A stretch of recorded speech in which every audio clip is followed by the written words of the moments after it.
Good morning, student. So today is Bohr's atomic model part 3 and this will be the concluding lecture of Bohr's atomic model. आज हम लोग इसको finally complete भी कर लेंगे और साथ में कुछ इंपॉर्टेंट चीज़ यहाँ पर होंगी जो कि बहुत इंपॉर्टेंट है. साथ ही जैसे हम लोग हाइड्रोजन स्पेक्ट्रम को थोड़ा सा एनालाइज ये करेंगे जो बोहर ने किया था. That will be the very important part. तो देखिए बोहर्स एटॉमिक मॉडल के अंदर हम लोग दो चीज़ें कैलकुलेट ये मतलब कर चुके थे. That is of radius -0.529 into n square over Z angstrom और रेडियस था that is 2.188 into 10⁸ Z over n centimetre per second. ठीक है, या फिर उसको 10⁶ मीटर पर सेकेंड भी बोल सकते हैं. तो ये दो चीज़ें हो चुकी थी कैलकुलेट. आज तीसरा पार्ट है दैट इज ऑफ एनर्जी. कोई भी इलेक्ट्रॉन nth ऑर्बिट पर सपोज घूम रहा है तो उसका एनर्जी क्या होगा. अब देखिए इलेक्ट्रॉन के पास दो तरह की एनर्जीज होंगी. अब इलेक्ट्रॉन मोशन में है, ऑर्बिट के चारों तरफ बोहर ने बताया था. तो due to this motion there will be a kinetic energy of electron. और दूसरा, अब ये चार्ज स्पीसीज है प्लस न्यूक्लियस और इलेक्ट्रॉन के बीच में क्या होगा. दिस इज न्यूक्लियस पे चार्ज प्लस जेड, इलेक्ट्रॉन पे माइनस ई. दो चार्ज के बीच में एक पोटेंशियल एनर्जी भी होती है. That will be -1/4πε0 Z E into E Z E square. अब माइनस साइन क्यों आया, बिकॉज ऑफ चार्ज. तो जब भी कैलकुलेट करें, ये फिजिक्स में ये पढ़ेंगे आप क्लास 12th में, कि suppose this is a Q1 charge, this is Q2 charge. उन Q1 और Q2 के बीच में पोटेंशियल जो एनर्जी होती है that is 1/4πε0 Q1 Q2 over R. अब यहां पर चार्ज भी साइन भी लेते हैं जब भी हम लोग पोटेंशियल एनर्जी कैलकुलेट करेंगे. तो charge is minus e, so that's why this minus sign. तो इस पूरे वैल्यू को मैंने बोल दिया K. तो potential energy is equal to -K into Z E square over r and this is the kinetic energy half m v square. और m का वैल्यू, v का वैल्यू हम लोग यहाँ से मतलब जानते थे. प्रीवियस जो वीडियो था उसमें वेलोसिटी हमने ये निकाली थी 2π जेड ई स्क्वायर ओवर NH. तो v का स्क्वायर रख दिया. ओवरऑल इसको कैलकुलेट कर लेंगे तो आपको इसको कैलकुलेट करने की जरूरत नहीं है. आप यहाँ से मतलब डायरेक्टली काइनेटिक एनर्जी का वैल्यू भी नोट ये मतलब कर सकते हैं. इसको आप याद ही कर लें. तो kinetic energy of electron is 13.6 into Z square over n square electron volt. ठीक है, अब देखिए पोटेंशियल एनर्जी क्या है. अब यहाँ पर क्या होगा, देखिए R रेडियस, और पिछले एक्सप्रेशन में हमने R का भी कुछ वैल्यू आई थी n square h square over 4π square m Z ई स्क्वायर. तो यहाँ पर R का वैल्यू करेंगे पुट. तो ऑन सॉल्विंग आप डायरेक्ट रिजल्ट याद करें. ठीक है, पोटेंशियल एनर्जी आती है that is -2 into 13.6 into Z square over n square electron volt. So this is the potential energy. ठीक है, अब आप डायरेक्टली दोनों रिजल्ट को याद कर ले. कोई आपसे कभी पूछेगा नहीं कि इनको कैलकुलेट ये करिए, बस आपको पता होना चाहिए अकॉर्डिंग टू बोहर्स हमने इस कुछ भी क्वेश्चंस वगैरह लगा के सॉल्व कर लिया potential energy as well as kinetic energy. अब देखिए यहाँ पर हमको निकालना है the main task that is total energy. क्या निकालनी है, टोटल एनर्जी. तो टोटल एनर्जी क्या होगी, that is potential energy plus kinetic energy. यही तो होगा. अब देखिए पोटेंशियल एनर्जी क्या है हमारे पास, that will be -2 into 13.6 into Z square over n square electron volt plus kinetic energy क्या है, that is 13.6 into Z square over n square electron volt. ठीक है, this is the total energy. इसको मैं लिख सकता हूँ टोटल एनर्जी. ठीक है, ऑन सॉल्विंग दिस तो टोटल एनर्जी जो निकल के आएगा that will be -13.6 into Z square over n square electron volt. So this will be the total energy of electron in nth shell. ठीक है, अब यहाँ पर इंपॉर्टेंट चीज़ क्या है कि टोटल एनर्जी अगर मैं चाहूँ तो इसको ओवरऑल पूरा सॉल्व भी कर सकता हूँ. काइनेटिक एनर्जी ये निकल के आई थी, पोटेंशियल एनर्जी ये निकल के आई थी, दोनों को वैल्यूज को पुट करूंगा, फिर वो लंबा एक्सप्रेशन हो जाएगा. ठीक है, तो आप फाइनल रिजल्ट्स को याद करें, that will be very important. ठीक है, तो अब यहाँ से क्या हुआ, देखिए हमेशा आपको इलेक्ट्रॉन वोल्ट पर एटम आई है energy. This is an electron volt पर एटम. अब यही टोटल एनर्जी आपको कई बार जूल में भी देखने को मिलेगी. तो किसी बुक्स में ऐसे भी जूल्स में भी लिखी होगी, तो जूल्स में भी वैल्यू याद कर ले. -21.8 into 10⁻⁻19 into Z square over n square joule per atom. ये जूल में निकल के आ गई. This is the kinetic total energy in joules. Erg में भी आ जाती है, दैट इज -21.8 इंटू 10⁻⁻12 के आसपास आती है, वो अर्ग में आ जाती है, बट आपको जरूरत नहीं है. फिर कह रहा हूं कि the most important part is this. इस वैल्यू को आप याद करें, -13.6 into Z square over n square electron volt. अब आप समझो कि अगर इस न्यूक्लियस के चारों तरफ इलेक्ट्रॉन घूम रहा है तो उसका टोटल एनर्जी क्या होगा, that is -13.6 into Z square over n square electron volt. ठीक है, अब यही एनर्जी आपको बहुत कुछ देने वाली। ठीक है, अब टोटल एनर्जी जब आपने निकाल ली तो साथ में आपने देखा कि इसमें एक माइनस साइन भी आया। क्या आया, माइनस साइन। इसको बहुत अच्छे से नोट करें।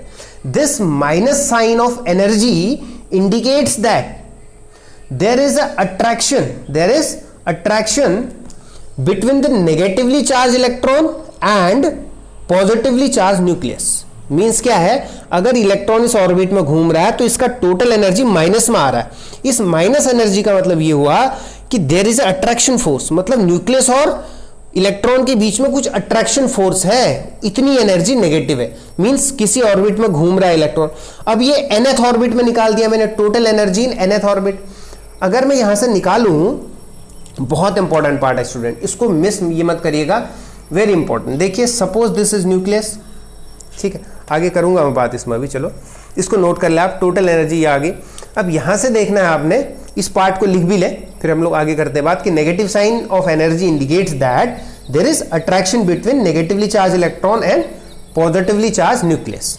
ठीक है, तो ये एक्सप्रेशन आप ध्यान रखें, आप इसको भूल जाए ये कुछ देर के लिए हो जाएगा काम इससे, लेकिन टोटल एनर्जी ध्यान रखिएगा -13.6 into Z square over n square electron volt. ये क्यों इतना मतलब जोर दे रहा हूं, क्यों इंपॉर्टेंट, अभी आपको समझ आएगा।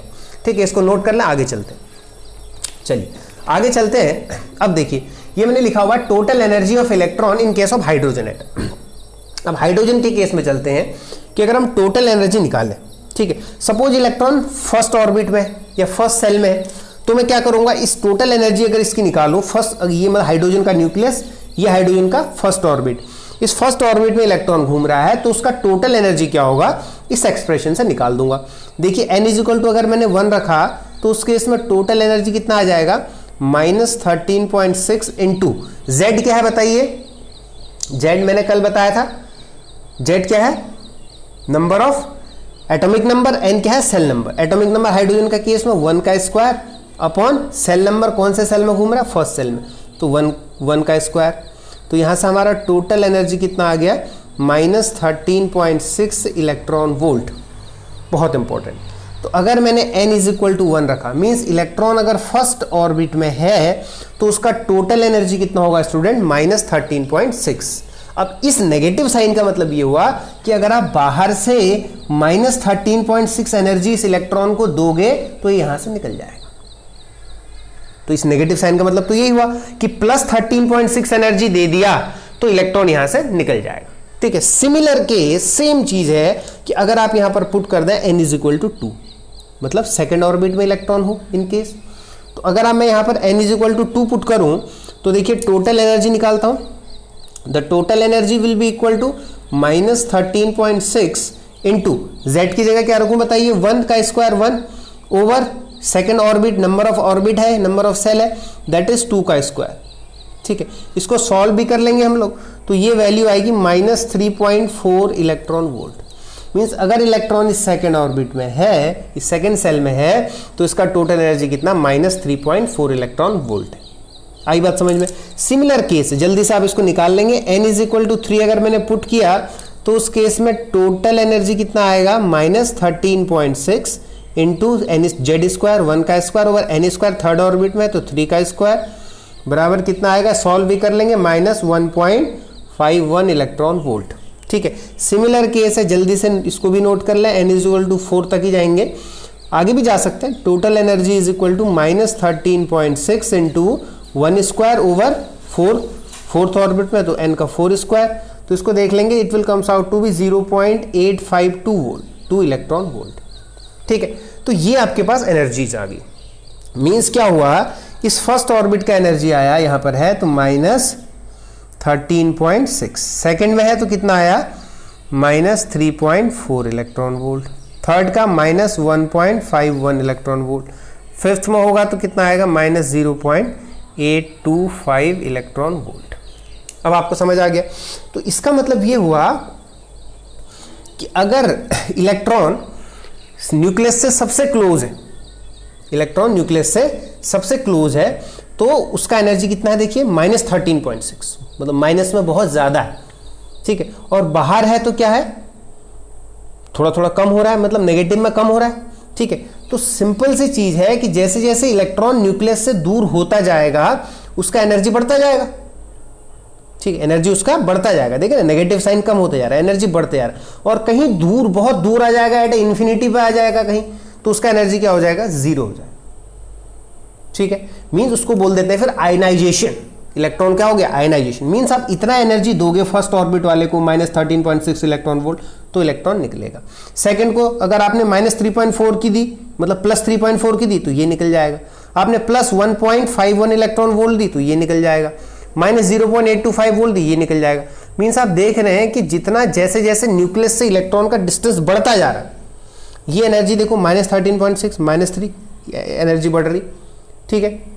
तो ऑन मूविंग एनर्जी बढ़ रही, मीन्स इसका मतलब क्या हुआ कि ये इलेक्ट्रॉन, अब दूसरी बात इसमें सबसे इंपॉर्टेंट क्या है कि इलेक्ट्रॉन जो है ना, वो हमेशा चाहेगा कि वो लोएस्ट एनर्जी में रहे। कहाँ रहे, न्यूक्लियस के पास रहे, लोएस्ट एनर्जी में रहे, ठीक है। अब बोहर का मॉडल पे इसको कंक्लूड भी कर लेते हैं, देखिए बहुत इंपॉर्टेंट है, फिर आगे चलेंगे। कि जैसे ही क्या हुआ कि आपने एनर्जी दी, ठीक है। अब यहाँ पर हमने देखा था कि जो स्पेक्ट्रम आया था ना, मैं थोड़ा सा यहाँ पर रफली भी ये करूँगा काम, ठीक है, यहाँ यहीं पर ये कर लेता हूँ। जैसे आपने प्रिज्म रखा था, यहाँ से वाइट लाइट डाली थी आपने, दिस इज वाइट लाइट, तो वाइट लाइट जैसी प्रिज्म गई तो क्या आया, दीज आर 7 कलर्स, बेसिकली ये 7 कलर का एक क्या आया, बैंड आया, क्या आया, बैंड आया, ठीक है। अब जैसे ही हमने यहाँ पर क्या रखा, हाइड्रोजन गैस रखी, क्या रखी, हाइड्रोजन गैस रखी, तो हाइड्रोजन गैस को इलेक्ट्रिकली डिस्चार्ज किया गया। तो यहाँ से जब देखा गया उसका स्पेक्ट्रम जब ये देखा गया, तो यहाँ पर क्या आया, कुछ डिस्क्रीट, कुछ लाइन इस तरह की आई। मीन्स क्या हुआ कि यहाँ से कुछ वेवलेंथ गायब थी, कुछ वेवलेंथ थी यहाँ पर।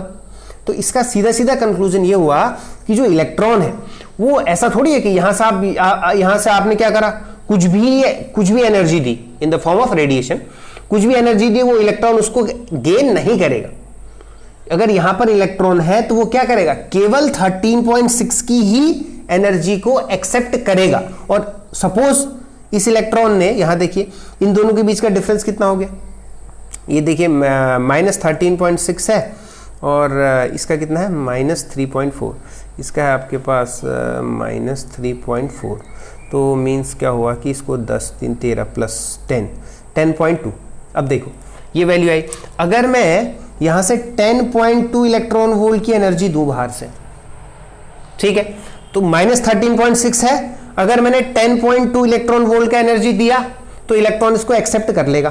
क्यों, क्योंकि यहाँ से इसको एक्सेप्ट करके कहाँ कूद जाएगा, इस वाली सेल पे कूद जाएगा। देखो -13.6 दिया था उसका एनर्जी, मैंने कितना दिया 10.2, तो हुआ कितना, -3.4 बचा। तो -3.4 का सेल पढ़ रहा है कहीं, बिल्कुल पढ़ रहा है, तो ये 10.2 को एक्सेप्ट कर लेगा। इससे कम दूं, सपोज मैंने इसको दिया 10.3, क्या दिया 10.3। अब देखो -3.3 का कोई सेल है बीच में, नहीं, तो उसको एक्सेप्ट ही नहीं करेगा। अगर मैं इसको 10.4 या 10.5 दे दूं तो भी एक्सेप्ट नहीं करेगा, क्योंकि उसके जैसे एक्सेप्ट करेगा बाहर कोई सेल ही नहीं वो जिसमें आ सके। तो इसलिए बोहर ने कहा था कि इलेक्ट्रॉन केवल कुछ ही एनर्जीज को एक्सेप्ट करता है जो फिक्स्ड होती है, तो वो कितना लेगा, 10.2 लेगा। इसी तरीके से यहां से यहां आने के लिए दोनों का डिफरेंस जितना होगा उतनी एनर्जी को लेगा। या फिर 13.6 या इसमें आ सकता है, या इसमें आ सकता है, या ये वाली सेल पे आ सकता है, तो केवल उन्हीं एनर्जीज को एक्सेप्ट करेगा। तो इसलिए यहां पर हमको कुछ कलर गायब दिखाई दिए, कुछ कलर प्रेजेंट दिखाई दिए। हो सकता है हाइड्रोजन एक ही लाइट को, सिर्फ इसी को 10.2 को दिखाई ले तो सिर्फ आपको यही करेगा। अब दूसरी चीज क्या हुई, देखिए जो स्पेक्ट्रम आया ना, हाइड्रोजन स्पेक्ट्रम, वो बेसिकली दो तरह का होता है। एक होता है इमिशन स्पेक्ट्रम, एक होता है एब्जॉर्प्शन स्पेक्ट्रम। तो बोहर ने बेसिकली जो बात करी वो इमिशन स्पेक्ट्रम की करी। उन्होंने बोला कि दिस इज द न्यूक्लियस, ये न्यूक्लियस है, इस न्यूक्लियस के बाहर से सेल्स है, ठीक है। अब ये सेल में क्या होगा कि इलेक्ट्रॉन सपोज यहां है, क्या है, इलेक्ट्रॉन यहां है। तो जैसे ही इलेक्ट्रॉन यहां से कुछ एनर्जी को गेन करके अपनी सेकेंड सेल में गया, ठीक है, तो electron try to remain in lower energy state. Electron हमेशा लोअर एनर्जी स्टेट में रहना चाहेगा, तो इस स्टेट से वो क्या करेगा, फिर से कुछ एनर्जी को इमिट करेगा और फिर से अपनी लोअर एनर्जी स्टेट में आ जाएगा। तो जब यहां से एनर्जी इमिट करेगा तो वो इन द फॉर्म ऑफ क्या करेगा, रेडिएशन करेगा। क्या करेगा, in the form of radiation. तो वो जो रेडिएशन आएगा वो हमें कलर के फॉर्म में या वेवलेंथ स्पेक्ट्रम के फॉर्म में दिखाई देगा। ये बेसिकली स्पेक्ट्रम था। ठीक है, अब हम ये करेंगे बात, ये तो आपको समझ में आ गया। ठीक है, अब देखिए इसमें क्या हुआ, एक हुआ एक्साइटेशन ऑफ इलेक्ट्रॉन, एक हुआ डी एक्साइटेशन ऑफ इलेक्ट्रॉन। तो एक बार इलेक्ट्रॉन ने एनर्जी ली तो यहां से यहां आ गया, तो यहां तो ज्यादा देर तो ये रहेगा नहीं, फिर से कहां, ये मतलब कहां जाना चाहेगा, लोअर एनर्जी स्टेट में। तो फिर से यहां से यहां जाएगा, तो उस समय पर जो एनर्जी को इमिट करेगा वही किसके फॉर्म में दिखाई देगा, हमको स्पेक्ट्रम के फॉर्म में दिखाई देगा, लाइन के फॉर्म में दिखाई देगा। ठीक है, आई थिंक आपको समझ आ गया होगा। अब क्या हुआ ना कि ये जो एटम्स थे, नंबर ऑफ सेल्स थे, ठीक है, इनको फिर अलग अलग सीरीज में दिखाया गया। क्या दिखाया गया, अलग अलग ये सीरीज में दिखाया गया। ठीक है, तो वो सीरीज में दिखाने के लिए क्या हुआ, समझे बात को इसको। अब हम देखते हैं, देखिए तो इलेक्ट्रॉन भाई यहां से यहां भी आ सकता है, यहां से यहां भी आ सकता है, यहां से यहां भी आ सकता है। तो उसी फिक्स सेल में आएगा जिस सेल की एनर्जी उससे मिलेगी। तो इसी को रेडबर्ग ने क्या किया, देखिए जब ये इलेक्ट्रॉन यहां से यहां आएगा, मींस 2 से 1 पे आएगा, या फिर 2 से 3 पे आएगा, या फिर वो, या इसको 1 2 3 बोल दो, 1 से 2 पे आए, 2 से 1 से 3 पे आए, 1 से 4 पे आए। तो किस वेवलेंथ की लाइट को इमिट करेगा, वो कौन सी वेवलेंथ होगी, उसको कैलकुलेट किया किसने, रेडबर्ग ने। देखिए कैसे किया। यहां पर क्या था कि इलेक्ट्रॉन फॉर एग्जाम्पल यहां था, यहां से पहले यहां आया एनर्जी को एब्जॉर्ब करके, लेकिन यहां से फिर से कुछ एनर्जी इमिट करेगा, फिर यहां जाएगा। भाई यहां से बाहर लाने के लिए एनर्जी एब्जॉर्ब कर रहा है, तो बाहर से अंदर जाने के लिए एनर्जी को क्या करेगा, इमिट करेगा। तो चेंज इन एनर्जी, सपोज इसको बोल देते हैं E2, इसको E1, तो चेंज इन एनर्जी क्या हो जाएगा, E2 माइनस E1। ठीक है, तो E2 मतलब ये cell number En2 minus En1। ठीक है, तो अब यहां से क्या हुआ देखिए, तो टोटल एनर्जी निकालें कैसे। ठीक है, टोटल एनर्जी निकालें कैसे, ये बहुत इंपॉर्टेंट टास्क है। ठीक है, तो इसके लिए क्या होता है, देखो आप ये जानते हैं E is equal to h nu is equal to h c over lambda, ये तो सभी को पता है प्लैंक वाली इक्वेशन से। अब यहां पर क्या है, डेल्टा E, तो इसको मैं E चेंज इन ये एनर्जी लिख सकता हूं, क्या E को, इस चीज को मैं लिख सकता हूं एच सी ओवर लैम्डा।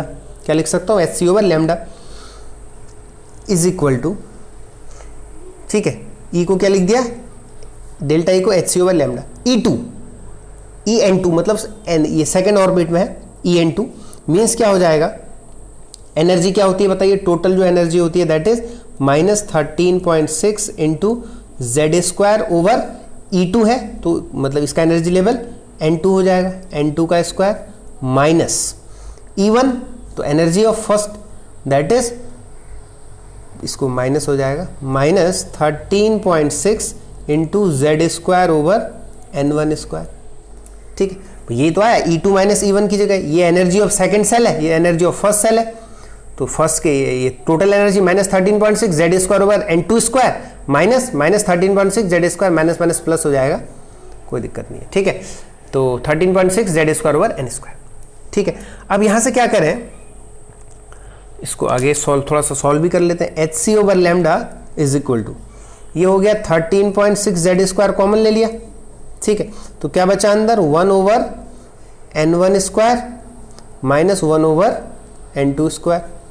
ठीक है, अब क्या करें, देखो यहाँ हमें तो लैम्डा चाहिए था, मतलब वेवलेंथ भी चाहिए, ये एच सी भी आ गया, तो इसको हटाने का क्या तरीका है कि हम क्या करें, एच सी से यहाँ डिवाइड भी कर दें, एच सी से यहाँ मल्टीप्लाई, मतलब यहाँ मल्टीप्लाई यहाँ डिवाइड कर दें, तो ये एच सी से एच सी कैंसिल हो जाएगा, तो क्या बचा, 1 over lambda is equal to 13.6 over h c into 1 over N1 square minus 1 over N2 square, ये बचेगा।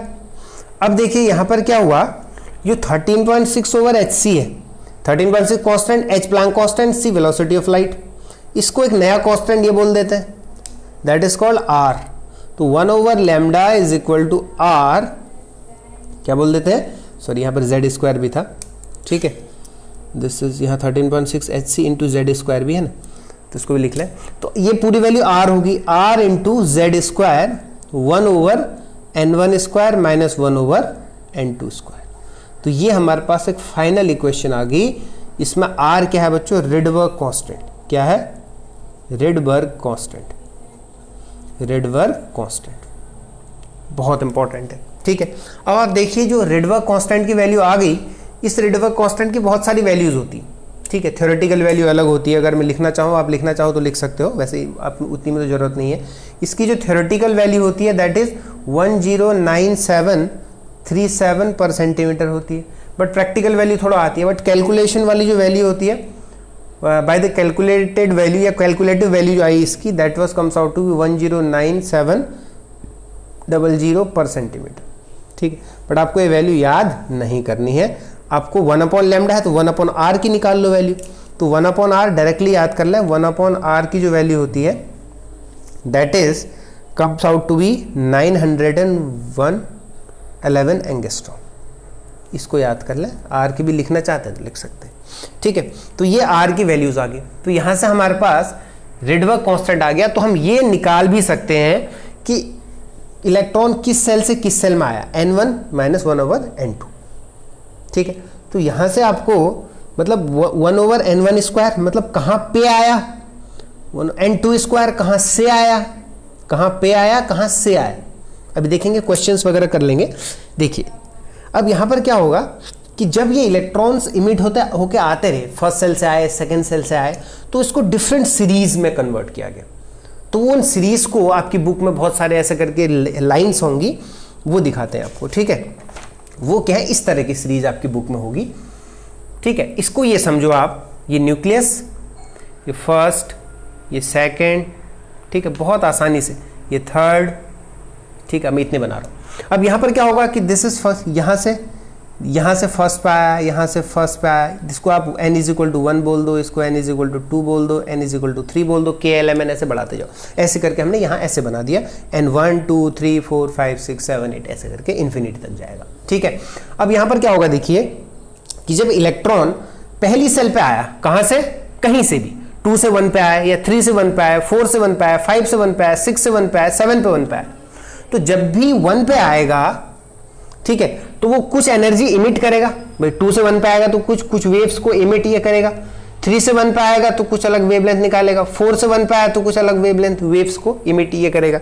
तो इन सारी वेव्स को जो 1 पे गिरी, उसको पूरी वेव्स की सीरीज को क्या बोल दिया गया, लाइमन सीरीज। क्या बोल दिया गया, लाइमन सीरीज। मीन्स आप समझ रहे हैं बात को, क्या हुआ कि टोटल कहीं से भी, चाहे 2 से गिरे, 3 से गिरे, 4 से गिरे, कहीं से भी अगर 1 पे आके गिर रहा है तो उसको लाइमन बोलते हैं, लाइमन सीरीज। क्या बोलते हैं, लाइमन सीरीज, ठीक है। अब इसी तरीके से कहीं से भी आके 2 पे गिरे, देखिए 2 पे गिरे, या 3 से 2 पे गिरे, 4 से 2 पे गिरे, 5 से 2 पे गिरे, कहीं से भी गिरे, तो इसको बोलते हैं बाल्मर सीरीज। अब 3 पे गिरे कहीं से, 4 से 3, 5 से 3, 6 से 3, 7 से 3, इसको पाश्चियन सीरीज। 4 पे गिरे कहीं से भी, 5 से 4, 6 से 4, 7 से, इसको ब्रैकेट सीरीज बोलते हैं।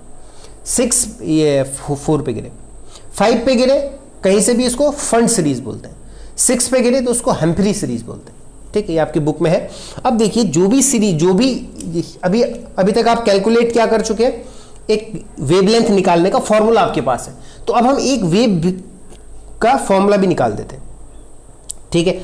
सपोज 2 से 1 पे गिर रहा है, सपोज क्या गिर रहा है, 2 से इलेक्ट्रॉन सेकेंड ऑर्बिट से 1 पे गिर रहा है, मतलब यहाँ पे था, यहाँ से यहाँ है, यहाँ से 2 से 1 पे जा रहा है, मीन्स 2 से 1 पे आ रहा है, तो इसकी कौन सी वेवलेंथ होगी, इसकी वेवलेंथ क्या होगी। सीधे फॉर्मूला लगाया रेडबर्ग वाला, अभी निकाला था, 1/λ = r × z² 1/n1² - 1/n2², 1/n1² - 1/n2²। अभी बताया था कहाँ पे गिर रहा है, इसको नोट कर ले, शॉर्ट ट्रिक, कहाँ पे गिर रहा है, कहाँ से गिर रहा है, कहाँ पे, कहाँ से, 1/z। अब देखिए कैलकुलेट कर लेते हैं इसको, आइए। 1/λ = r ×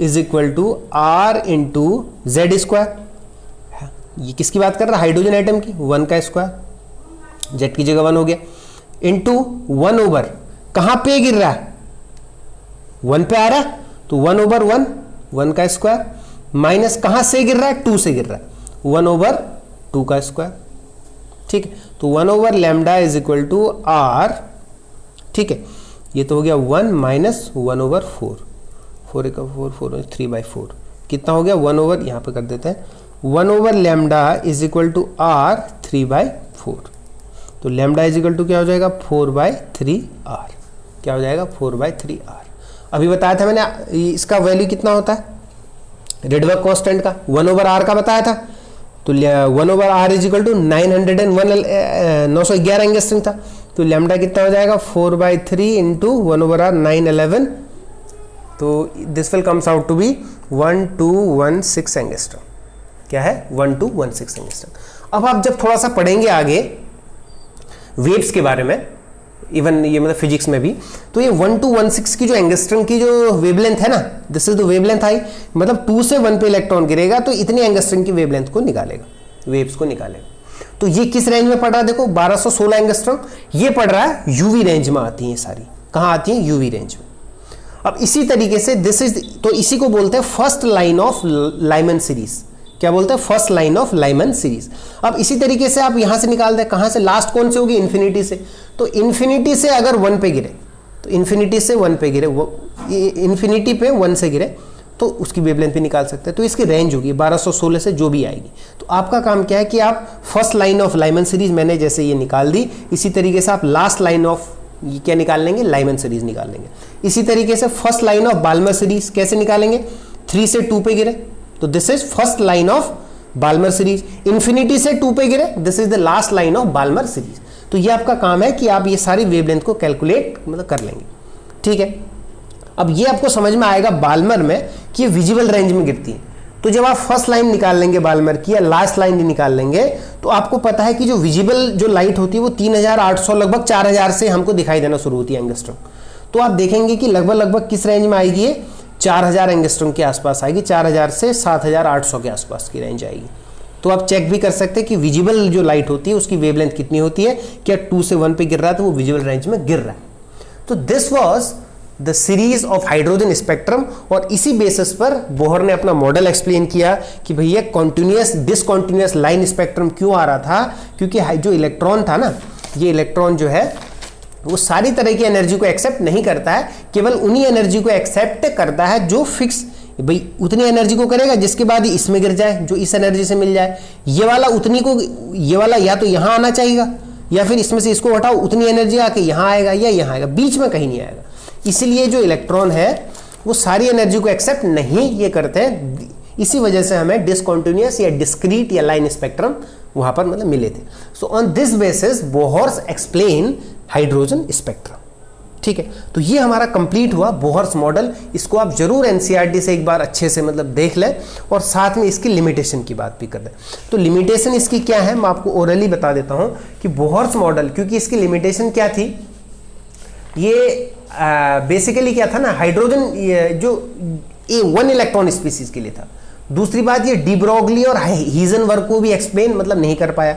अब वो डी ब्रोगली हीजनबर्ग हमने अभी मतलब नहीं पढ़े, तो इसकी लिमिटेशन का पार्ट छोड़ दें, उसको हम लोग आगे के टॉपिक मतलब पढ़ेंगे तो वहां पर आ जाएगा समझ में। तो बोहर ने इलेक्ट्रॉन को एज ए पार्टिकल मान के उसकी वेलोसिटी, रेडियस, एनर्जी, स्पेक्ट्रम सब कुछ एक्सप्लेन मतलब कर दिया है। यही बनेंगी इनकी मतलब लिमिटेशंस। तो आगे जो टॉपिक्स आते रहेंगे वो हमारे टॉपिक होंगे, बट साथ में बोहर्स की लिमिटेशन भी होंगी। So till then thank you and have a nice day.